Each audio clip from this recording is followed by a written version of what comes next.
In 1873, scandal, including accusations of bribery, brought down the government of Sir John A. Macdonald.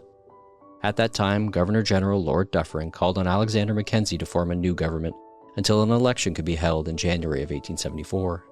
Alexander Mackenzie is a businessman. He was a stonemason, built his craft into a small business in Sarnia, Ontario, and he wins his election in 1867 when George Brown, the leader of the Grits in 1867, is defeated.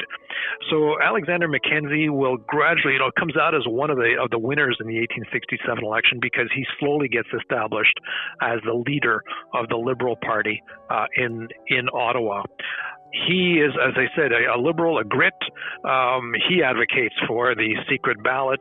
In those interim months, Mackenzie championed reforms aimed at improving fairness in Canada's electoral system. For Mackenzie, this meant freedom from inappropriate influence, intimidation, and bribery, especially among working-class voters. One of the major reforms was the introduction of the secret ballot, allowing voters to cast their votes free from external persuasion, ostensibly. While many members of the House of Commons opposed this reform, others, like Antoine Dodillon, would say, "Those opposed are afraid that if the ballot was adopted, they might not be sure of getting the votes after having bought them."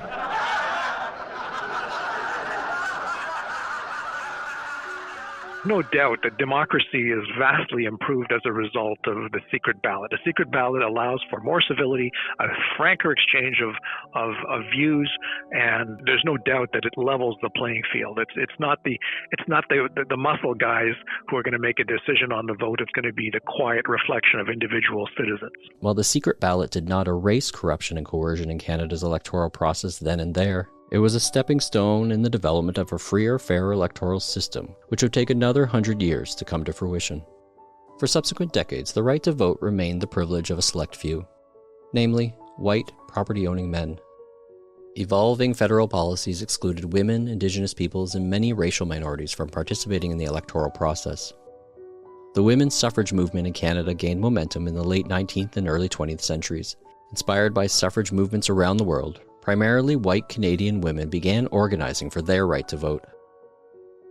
In 1916, thanks to the work of suffragettes like Nellie McClung and others, the province of Manitoba became the first to grant women the right to vote in provincial elections. Other provinces would follow, but progress was again uneven. First Nations citizens faced notable challenges, as the 1876 Indian Act imposed strict controls over First Nations, including their voting rights. Initially, First Nations men could vote, but only if they gave up their Indian status and treaty rights, a policy that contributed to the federal government's assimilation policies. It wasn't until 1960, in fact, that First Nations people were granted the right to vote in federal elections without risk of losing their status and rights. Despite incremental legal advancements like this, barriers persisted. First Nations and Inuit communities, especially those in the north, faced logistical challenges in accessing polling stations. The geographic locations of many communities meant that elections were often inaccessible. How could they vote if they couldn't reach a ballot box? Signed in 1982, Canada's Charter of Rights and Freedoms, among other provisions, protects the right of each citizen to play a meaningful role in the electoral process. Over time, reforms were implemented to address disparities in the process, including the use of mobile polling stations. However, the journey towards full enfranchisement and meaningful inclusion is ongoing. Do we have a perfect system? No, far from it. Democracy doesn't arrive perfect. It's built, one brave act, one reform, one vote at a time.